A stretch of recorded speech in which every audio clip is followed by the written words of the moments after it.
بسم الله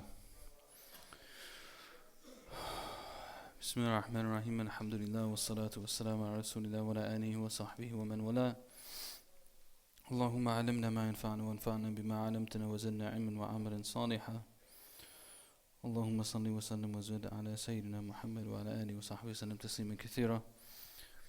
As announced after Jummah and on social media, the topic of this lecture is the life of Abu Hanifah and Imam al-A'zam radiyallahu an. And this will be the first of a series of sessions, inshallah, as we come every fourth Friday of the month between now and Ramadan. I think we have 4 Fridays. So we're in February, March, April, May. So we should be able to finish the 4 Imams, inshallah, by the time Ramadan comes. Some of you may have noticed that when I said Imam Abu Hanifah, I said radiyallahu an. One time I was yelled at for that. So I'll tell you about that. It was Ramadan, mashallah. It was Fajr prayer, mashallah. It was after Fajr prayer. I gave a small reminder. And I said radiyallahu an for someone who wasn't a companion of the Prophet sallallahu alaihi wasallam. So somebody yelled at me for it. And Imam al-Nawawi rahimahullah is my sanad in this issue. So Imam al-Nawawi, he said that it is mustahab, yustahabbu at-taraddi wat-tarahum ala al-ulama'i was-salihin. This is the meaning of it, which is that it's praiseworthy to say radiyallahu an and rahimahullah for not only the Sahaba. So people generally think radiyallahu an is only for the Sahaba and rahimahullah is for anything afterwards. It could go either way. That's conventionally used, but in general it's praiseworthy to make dua. And that's essentially what that is to make dua for people who are righteous that have come before us. So Imam Abu Hanifah radiyallahu an is referred to as an Imam al-A'zam, the greatest of the 4 Imams. For some of us, that's probably a means that inspires some level of groupism inside of us. He's an Imam al-A'zam. He's our Imam. We're Hanifis. Alhamdulillah, we are. And it's an honor to be attributed to the Imam al-A'zam. But the other Imams are great as well, as we will notice, inshallah. So the reason why we're talking about this is because there's a number of reasons. One of them is because we always need role models. And the 4 Imams are role models that have been agreed upon throughout the centuries. So it's good to learn a little bit more about their lives. The second reason is that we often refer to the 4 Imams.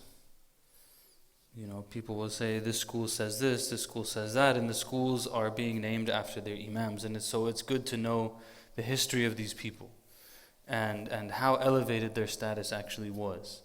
And just to know a little bit about them. So these are some of the reasons. It's important also to know from the outset that there were many more than 4 Imams. So in the time of Abu Hanifa, Malik, Shafi'i, Imam Ahmed, there were many, many other Imams. There was Al-Layth ibn Sa'ad, there was Sufyan al-Thawri, there was Imam al-Awza'i, there was At-Tabari was Akhir al-Mujtahideen, they say. A number of people. So why do we have these 4? And essentially we have these 4 because the entire body of the teachings of these 4 has been preserved and refined along with their methodologies over the course of centuries. This is the difference. So you might read in a book of tafsir, for example, and see that the opinion of Al-Layth ibn Sa'ad was such and such on any given issue. And Al-Layth ibn Sa'ad was a contemporary of Imam al-Shafi'i, and he lived in Egypt, and they say كان الليث أفقه من الشافعي, that he was actually, his fiqh was stronger than al-Shafi'i. But what is the difference between the two, they said? But Al-Layth, his students didn't serve his work. In the end, if your students don't write down your work gets lost, right? At least on a written level. Imam Abu Hanifa, we have his school largely because Muhammad ibn Hassan al-Shaybani, rahimahullah, one of the top 2 students of Imam Abu Hanifa, who took the painstaking effort to document all of his opinions on a number of issues, right? So then we have this body of information. And Al-Layth ibn Sa'ad didn't have that. But yet he was a great faqih. He was a great imam. So you might have an opinion attributed to him in a book of tafsir. You might have an opinion attributed to him in a commentary on hadith or any number of different places. The problem is that, number one, you don't have the other body of his opinions. So you don't have the context to that particular issue in relation to his other thought.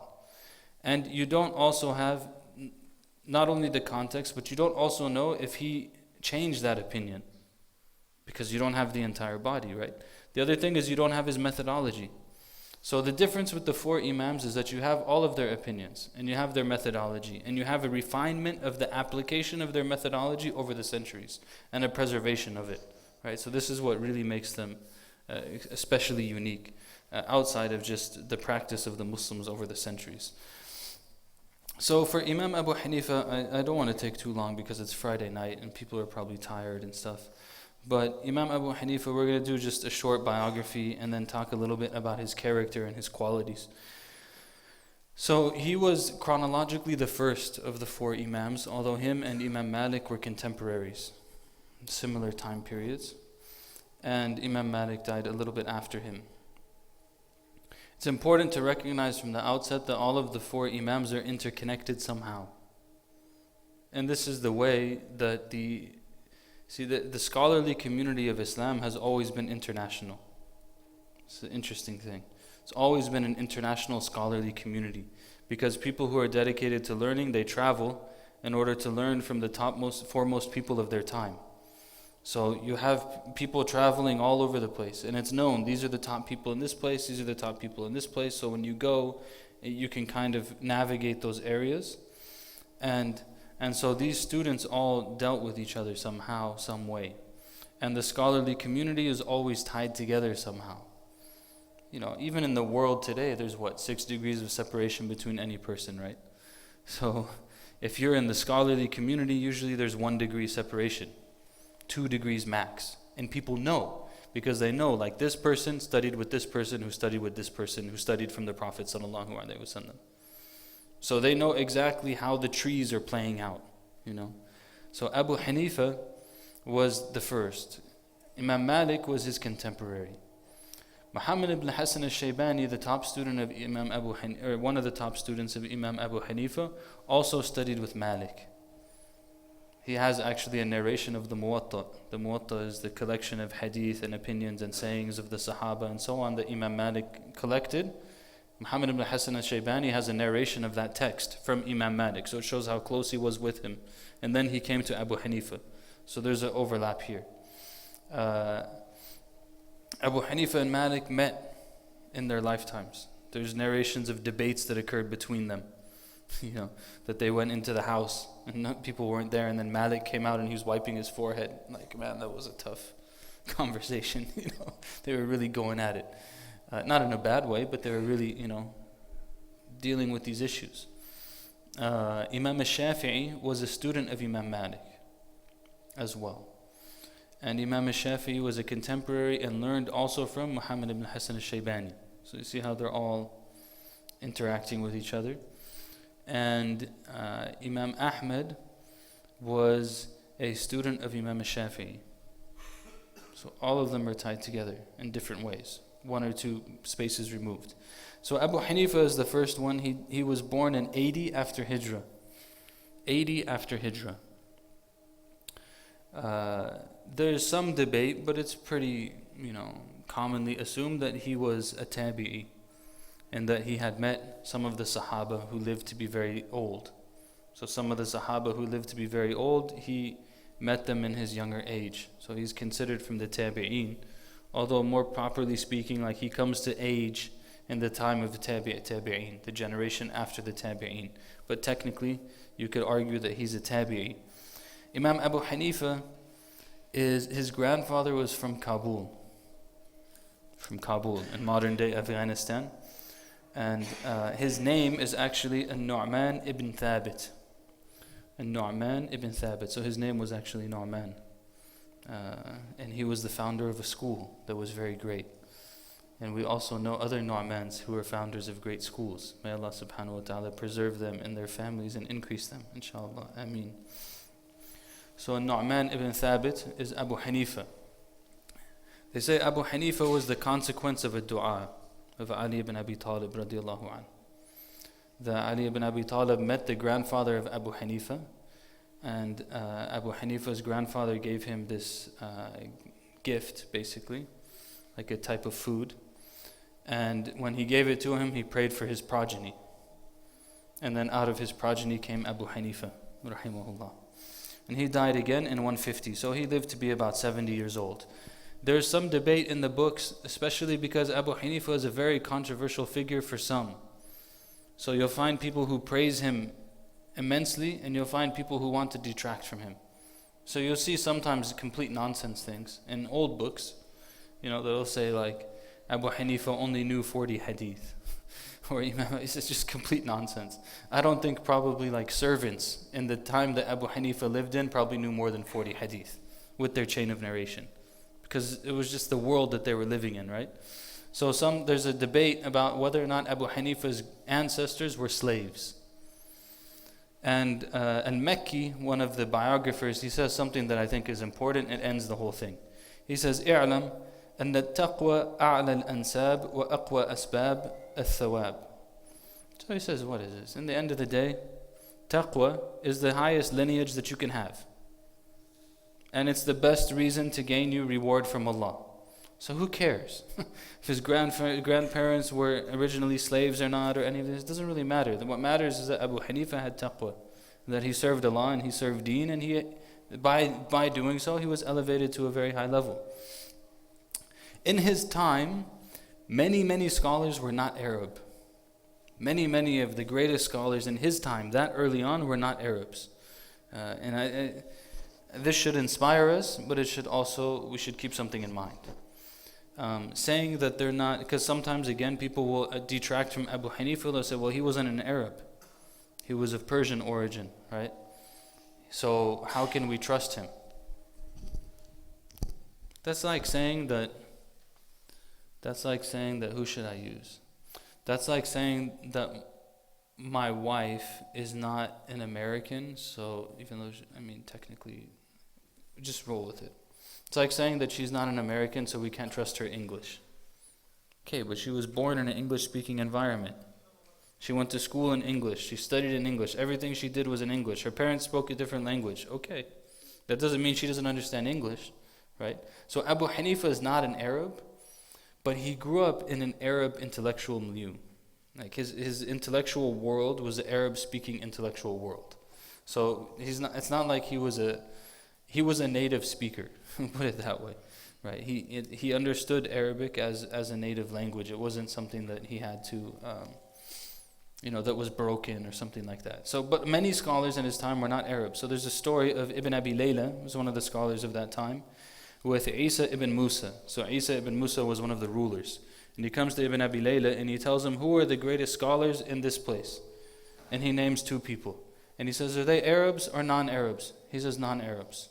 He says, what about this place? Names another place. He said, these two. So are they Arabs or non-Arabs? He said, they're non-Arabs. He went through 8 cities, 8 of the major cities of Islam in that period. All of them were non-Arabs. So finally he got to the next one, and Ibn Abi Layla's like, he's getting really angry. Because this guy, he's asking because he's kind of like nationalistic. He wants some Arab scholars. So finally he got to the 9th city. He was like, okay, I'll give him like this one. Because this guy, he gives these two. So are they Arabs or non-Arabs? He said, one of them's Arab, one of them's not Arab. He gave him one. But the point is, in that time, so many of the great scholars were not Arabs. Even the compilers of the 6 books of hadith, right? Bukhari, Muslim, Tirmidhi, Nasa'i, Abu Dawood, Ibn Majah, none of them are Arabs. They're all not Arabs. So the scholarly community of that time was not ethnically divided, you could say. Like in the sense that if you want to study, you study. And he was born and raised in Kufa, and Kufa in Iraq. And Kufa was an extremely diverse and crazy city at that time. Intellectually, just all kinds of things were going on there. You had Sunnis, and you had Shia, and you had different other fringe groups, and you had non-Muslims. And at this time in Kufa, in Iraq, the Muslims are not the majority. 80 to 150, the Muslims are probably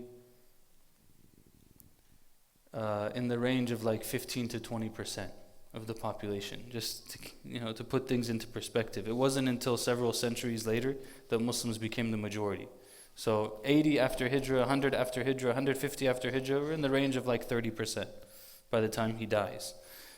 So it's a very insane city. And so one time he went to Ata ibn Abi Rabah, who was a great scholar in the Hijaz at that time, in Arabia. And when Ata saw him, he asked him, "Where did you come from?" He said, "Kufa."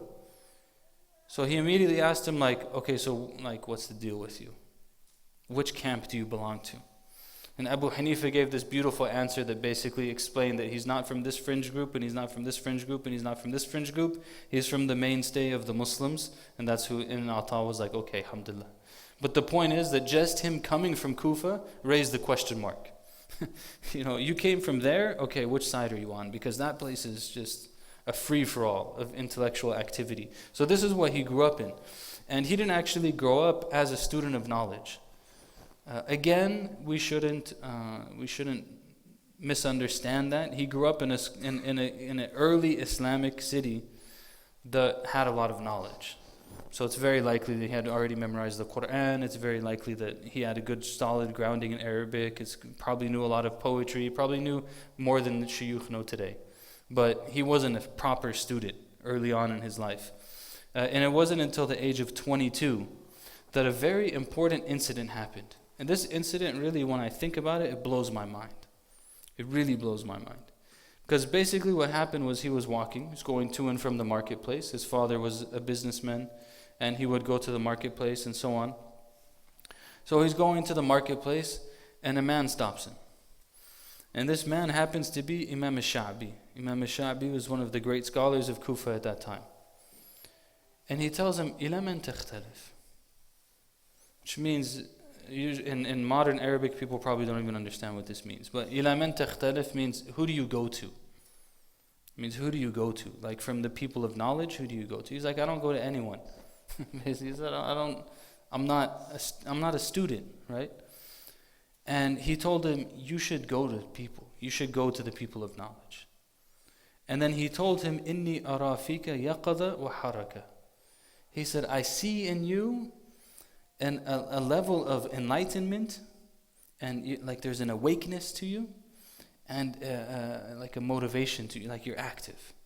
You like to be involved in things. You're moving, and you're awake, and you're paying attention. He's like, you should go to the people of knowledge. Like, look at this incident. This is what got Abu Hanifa to go down the path of learning. This one conversation. Sha'bi sitting in the marketplace. First of all, he's a great scholar. He's sitting in the marketplace, right? Because he's probably looking to do what he just did with Abu Hanifa. And he tells Abu Hanifa, you have something special about you.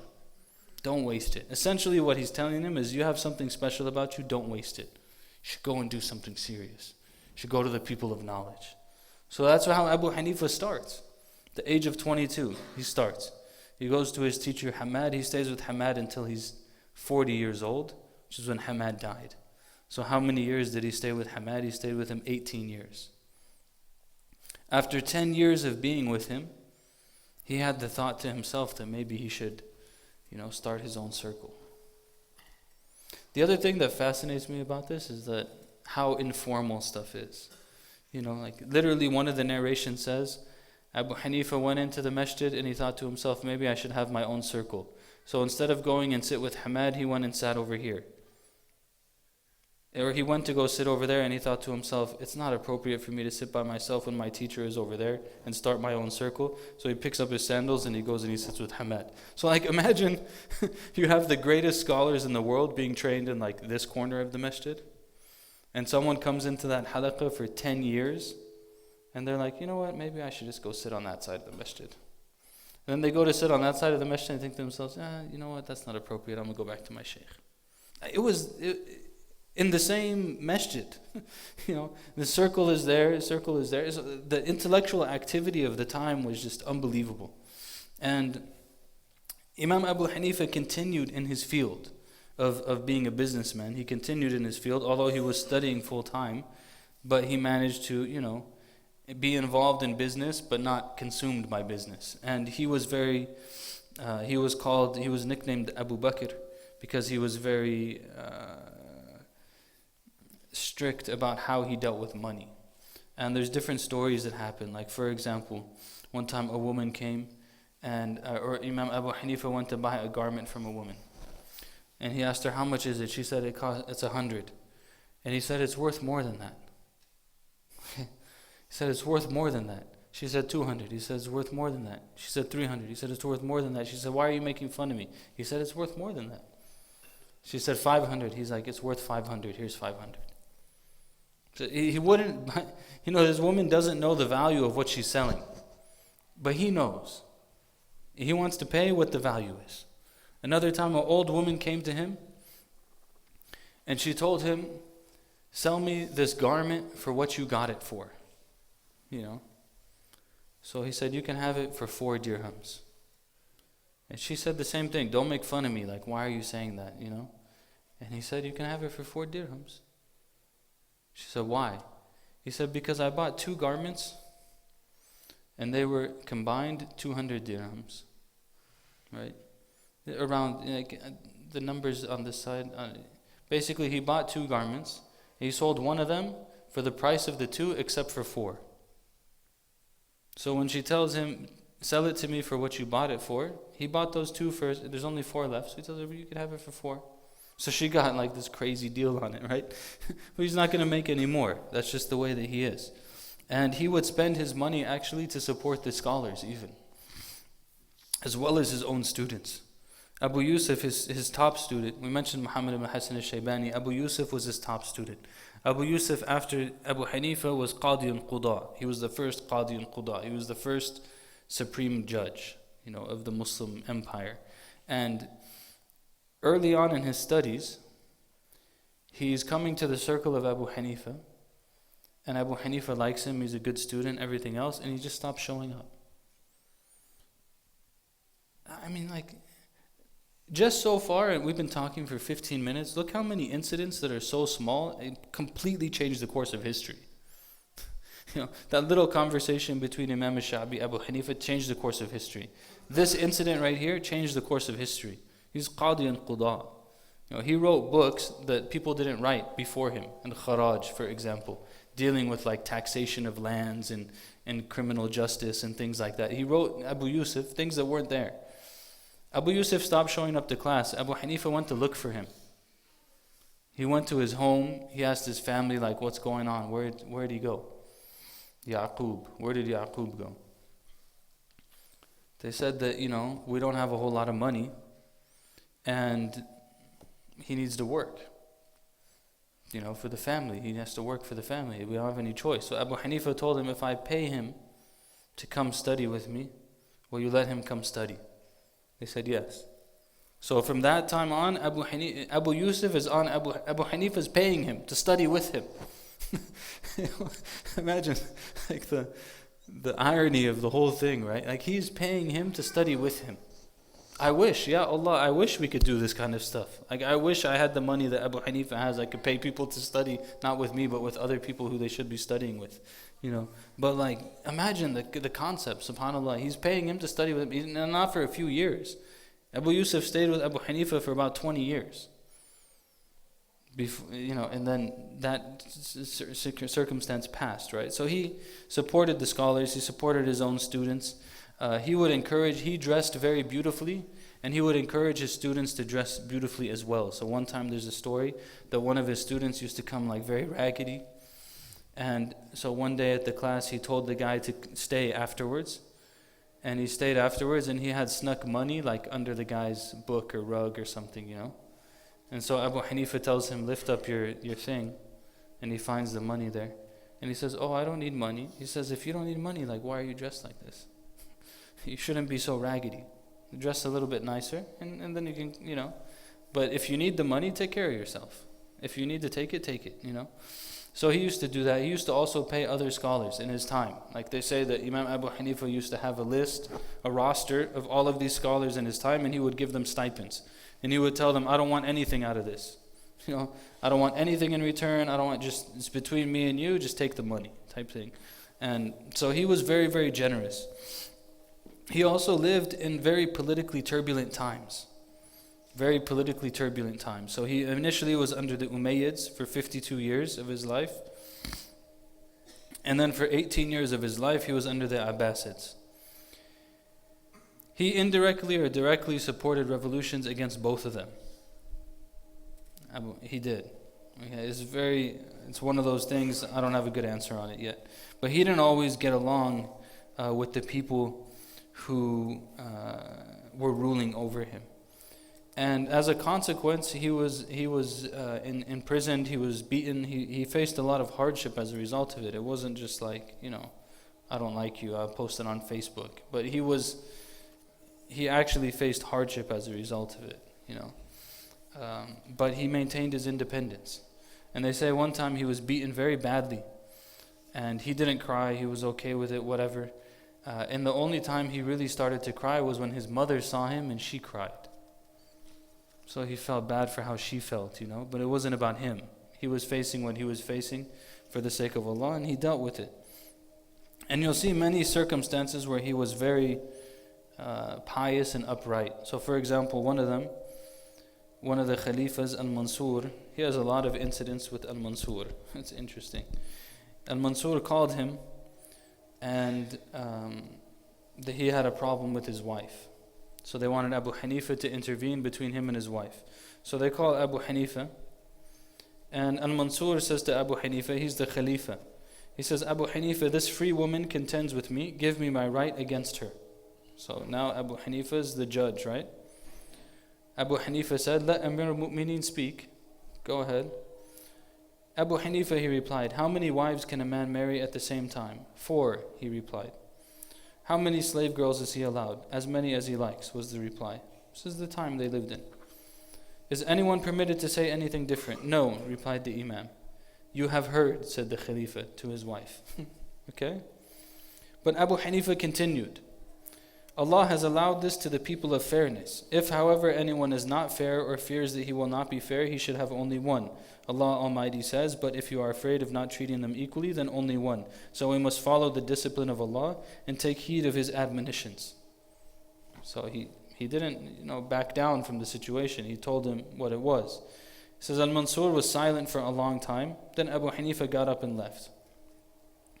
When he got to his home, there was a servant sent from the caliph's wife with all kinds of gifts and money and different things, right? Because he kind of helped her, right? So she sent him all these gifts and stuff. And he told the servant who brought everything, he told him, give her my greeting and tell her that she's a fitna for my deen. She's sending me all of these things. Tell her that she's endangering my deen, and take all of this back. I did it for Allah, I don't desire anything else. Send all of the money back, right? In other cases, Abu Hanifa, he was very brilliant, very, very brilliant person, subhanAllah, and very powerful. And Mansur also, one time when the revolutions were going on and stuff, there was a general of his who wanted to go, who realized that he wasn't doing what was right. And he didn't want to go and fight the Muslims over this issue that was going on. So he asked Abu Hanifa what he should do and if he can be forgiven and so on. He said, if you're sincere, then Allah will accept your repentance. But if you're called to fight again, you can't do it. Okay? So he was sent to go fight. And he decided that, he said, I will not go against this man. Muhammad al-Nafs al-Zakiyah. So he said, I'm not going against him. So this is the interesting question to me. And Mansur was angry. The Caliph was angry. Al-Mansur, he says, we have suspected his mind for a year. He seems muddled. I will go. I am more entitled. So this is someone else who was with him. And he says, I'll go and I'll lead the soldiers, And Mansur says the following. He said, which faqih does he go to? That's what's interesting to me. Look at the social, intellectual situation of the time. Right? This is the general of the army. He's supposed to lead people into a battle, and the caliph is telling him to go. He says, no, I'm not going to go. The caliph turns to his confidant, he asks him, who does he go to? Who's his faqih? Who's his shaykh? They tell him he goes to Abu Hanifa. Abu Hanifa is the one that told him, you can't do this, right? And so he had issues with the governments that he faced at that time, and also from some of the people that were around the governors that he faced at that time. And so some of these, for example, are very beautiful and very sharp stories. So there's a story that Al-Mansur summoned Abu Hanifa and Al-Rabi', the chamberlain of Al-Mansur, who was hostile to Abu Hanifa. Okay, so Al-Mansur is the Khalifa. He summons Abu Hanifa. And the advisor of the Khalifa is Rabi'. He doesn't like Abu Hanifa. Okay, Rabi' doesn't like Abu Hanifa. So Rabi' says, Amir al-Mu'mineen, Abu Hanifa contradicts your grandfather Abdullah ibn Abbas. Right? So, he's throwing them in the fire right now. He says, Abu Hanifa contradicts your grandfather Abdullah ibn Abbas. He stated that when someone swore an oath and then made an exception a day or two later, the exception was permitted.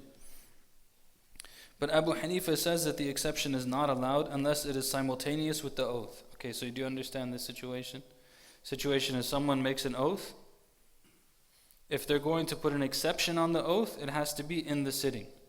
This is Abu Hanifa's opinion. And they're saying Abdullah bin Abbas, his opinion was that it can be later.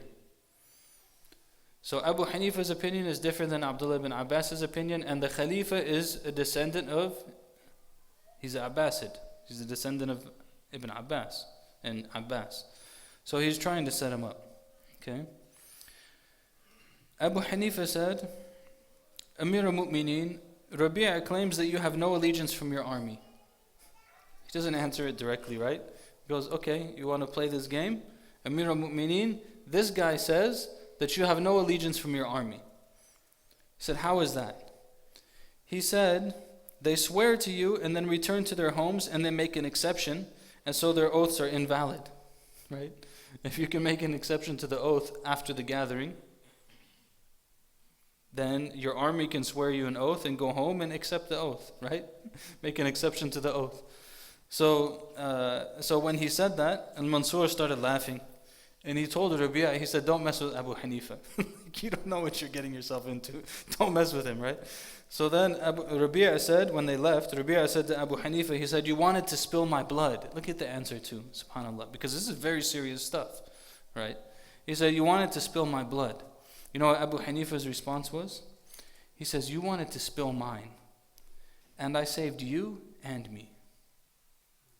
His answer. You wanted to spill mine, and I saved you and me. I got us both out of it. Not just me, I got us both out of it. So you should thank me, basically. Another time, there was another advisor or person that used to be in the gatherings of the Khalifa, and he also didn't like Abu Hanifa. Okay, so he said to himself, he said, today I'm going to finish with Abu Hanifa. And he went to Abu Hanifa, he said, Abu Hanifa, the Amir al-Mu'mineen commands one of us to strike off the head of another man without knowing who it is. Is it permitted to do that? So, these people are serving the ruler. He says, Abu Hanifa, the ruler tells us we have to take someone's head off. We don't know this person. Is it permissible for us to do it? Okay, everyone understands the question? So obviously he's kind of trying to set him up, right? So he says, Abu Hanifa replied, does the Amir al-Mu'mineen command what is right, or does he command falsehood? Again, like a little different response. Does he command right, or does he command falsehood? He says he commands what is right. So Abu Hanifa said, carry out the right wherever it is and you will not be questioned about it. Right? Carry out the right wherever it is, you won't be questioned about it. So if he commands right, then why are you asking? There's nothing to ask about if you believe that he commands right. But if you believe that he commands wrong, then you can take that up with him. It's not my business. Right? So Abu Hanifa got up after that and he said to the people who were close to him, he said, this guy wanted to tie me up and I tied him up. I tied him up. I dealt with the situation. So Abu Hanifa was very, very sharp person. And, he was also very patient. Sometimes people would ask him questions, they would differ with him, and they would curse him, they would yell at him, they would say different things. One of the things that he said was, Allahumma man daqa bina sadru fa inna qulubana qad tasa'at lah. He says, whoever, O Allah, those whose chests have constricted in relation to us, then our hearts are wide for them. "Oh Allah, if their chests are constricted for us, our hearts are wide for them." So even when people feel bad about him, they don't like him and this and that, he says we still love them. We still have space in our heart to love him. So he was very beautiful in this regard.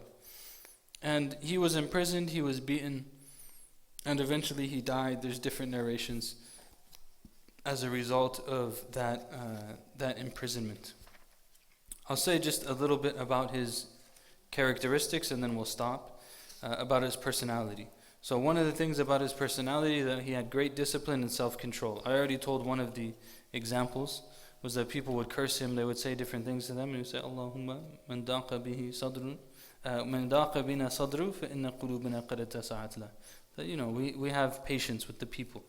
Another thing was that one time it said that like a snake crawled onto him while he was teaching his class, and he didn't flinch. There's stories of Imam Malik like this as well, that they'd be teaching and they'd be being harmed by like a snake or something else, and they wouldn't stop until they finished. Like say for example they started a hadith, they finished the hadith before they stop. Not going to stop in the middle of the narration. And there were also times when people would curse him and then he would ask them for forgiveness and things. And part of it was not because of himself. This is something that I kind of referenced it a little bit in the khutbah. We don't always understand these concepts. But someone may have a very high station with Allah. Okay? So when someone else curses them, it's not about them being cursed by the person. Why they seek forgiveness from the person? It's not actually for themselves. They seek forgiveness for the person because they don't want the person to have that in their heart against them. Okay? Do you understand what I'm saying? So you have someone like Abu Hanifah, who's righteous, who's good, who's knowledgeable, who's pious, who prays, who fasts, who gives charity, who serves Islam, who struggles in the way of Allah, all of these things, right? Someone comes to him and curses him. Who are you worried for? You're not worried for Abu Hanifah. You're worried for the person who did that. Because the person is causing harm to someone who's beloved to Allah. So you go to that person, ask them for their forgiveness, try to make amends with it, because it's better for that person. Right? So sometimes it's important to think about this too. Like it's better for everyone. When we squash things that happen, it's better for everyone. It's better for the offender, it's better for the offended, it's better for everyone involved to try to not have these things in our hearts. He said, فَإِنَّ غِيبَةَ الْعُلَمَاء تَبْقَى شَيْئًا بَعْدَهُمْ. He said, but one thing that he was very strict on was that you don't speak ill of scholars. So you don't speak ill of scholars. This is when he would get really angry. He said, because when you speak ill of scholars, you make ghiba of scholars, it remains after them. Its effect remains after them. SubhanAllah, look at the wisdom of it. Like you might have someone who has so much knowledge, they're so beneficial to the ummah, but because people keep talking, be careful of so-and-so, be careful of so-and-so.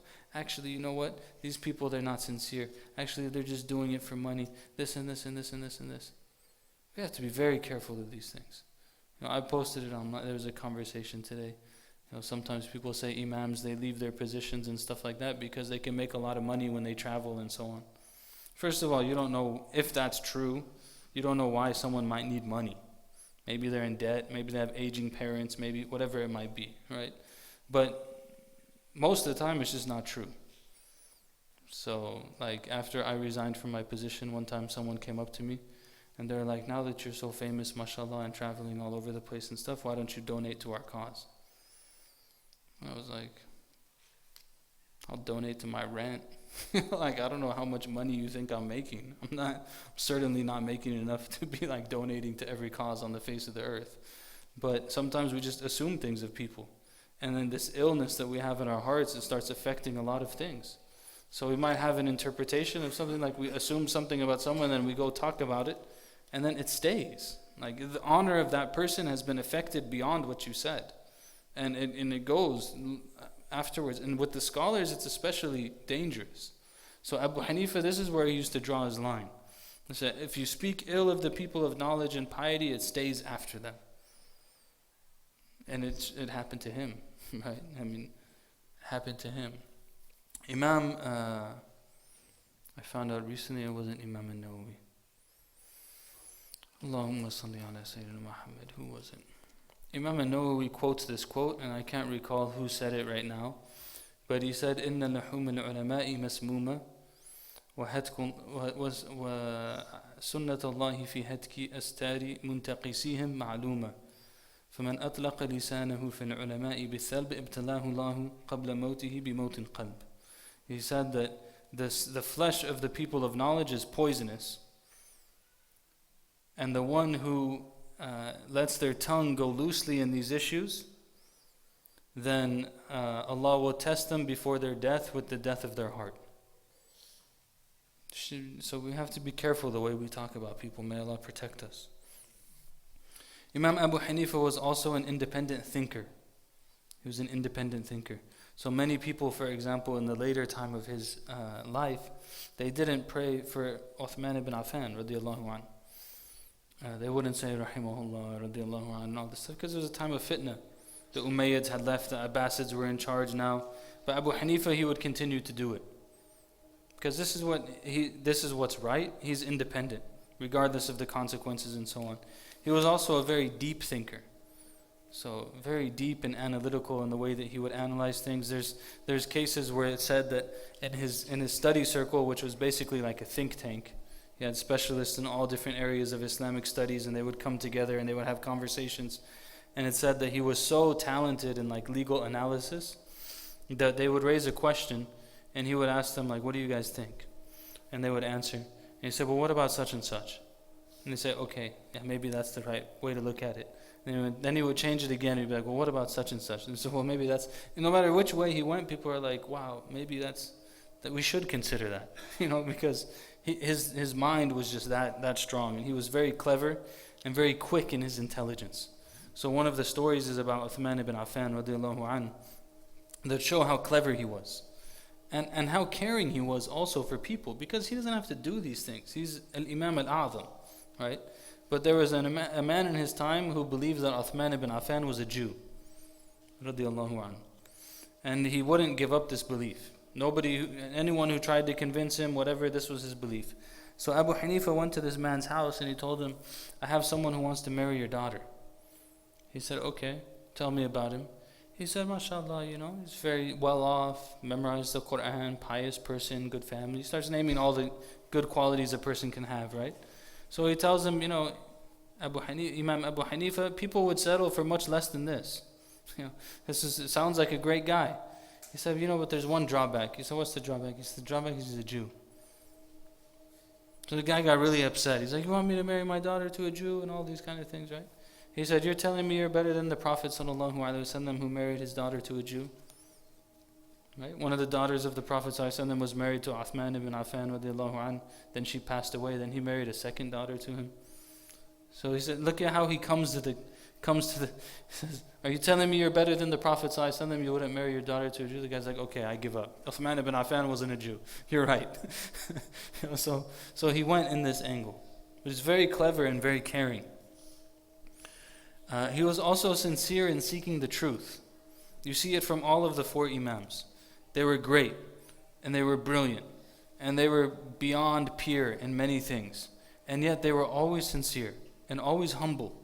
So Imam Abu Hanifa, he used to say, قولنا هذا رأي وهو أحسن ما قدرنا عليه فمن جاءنا بأحسن من قولنا فهو أولى بالصواب منا. He said, this opinion that we state, it's just our opinion. And it's the best that we've been able to come to. So if someone comes to us with something that's better than it, then they have more right to being correct than we do. Like this is the opinion that I came to, but maybe I'm wrong. It's the best I did, but maybe someone will come with better. And this is, again, someone who has that much humility, even though they're in the position that they're in. One time someone came to him, they said, أَهُوَ الْحَقُّ الَّذِي لَا شَكَّ فِيهِ, like on some issue, and they gave him the answer. He says, is this the truth? That's without any doubt, this is the truth? Abu Hanifa said, Wallahi la adri, la'alluhu al-batil alladhi la shakka fi. He said, I don't know, maybe it's the falsehood that there's no doubt in it. Like, this is the best I can do, it could be wrong. So if you're asking me, is it the absolute truth, no doubt? I don't know. I can't tell you. Because of some of these issues, you can't tell. If they're a difference of opinion, you don't know. One of them could be right, one of them could be wrong. Maybe both of them are right. Maybe, whatever it might be. So he didn't, he was very humble. in that regard. The sixth is that he had a strong personality. Of course, he had a very strong personality. We saw all these stories, how he dealt with rulers, how he dealt with differences, how his charity that he gave. All of these things require strong personalities. Yet, he didn't force his opinion on others. How do you know? There's a great example of how Abu Hanifa didn't force his opinion on others, and it remains with us in every single page of Hanafi fiqh books up to today. Some of you are IOK students. How many of you guys have read Quduri? Anything from Mukhtasar and Quduri, right? What do you find when you read Mukhtasar and Quduri? Abu Hanifa said this, and As-Sahiban, they said this. The two Imams, they said this, and Muhammad ibn Hassan al-Shaybani said this. At-Tarafan, they said this, Abu Hanifa and Muhammad said this, and Abu Yusuf said this. SubhanAllah, it's in the books up to today. Those are his two closest students. So regardless of how much knowledge he had and he supported them. Remember, Abu Yusuf supported by him for 20 years. He doesn't tell him, look, you have to adopt my opinion. You have to follow what I follow. And these are serious issues. Like, what time does Asr start? His two companions differed with him. It's a big issue, right? And no, still in the books up to today. This is his opinion, this is their opinion. Sometimes they agree, sometimes they disagree. Strong personality doesn't mean you bully someone, right? And these are intellectual issues. Sometimes, there's some space there. So we'll stop here, inshallah. There's many things. The next sections are about his teachers and his students. But, khair. I think we got an idea, at least for his personality. And even if we get to Ramadan with an idea of the personality of the different Imams, then that will be a good thing, inshallah. We ask Allah subhanahu wa ta'ala to have mercy on us and to forgive us and to accept from us our deeds. We ask Allah to have mercy on all of our Imams and scholars and leaders and pious people and in our family and our relatives and our parents and our ancestors and our forefathers. May Allah have mercy on all of them. May He give shifa to those who are ill and forgive those who have passed away from us and moved on from us. May He allow us to follow the example of the great people who have come before us and to be true in seeking Him in everything that we do. Ameen. Wa sallallahu wa sallam ala Sayyidina Muhammad wa ala alihi wa sahbihi wa sallam taslima kathira. Jazakumullah khairan. Any questions or comments anyone wants to share about the topic? Any of the shuyukh, you have anything to add on Imam Abu Hanifa, or things that are particularly relevant to you, or stuff that kind of stands out to you? What is doing for his living? What was his occupation? They say that he was a silk trader, that he used to sell in silk and like clothes and things like fabric, basically. Yeah.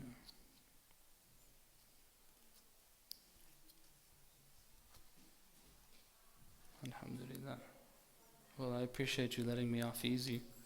Allah accept from all of us. It's good to see you always. Inshallah, we look forward to seeing you next month. Assalamu alaikum wa rahmatullahi wa barakatuh.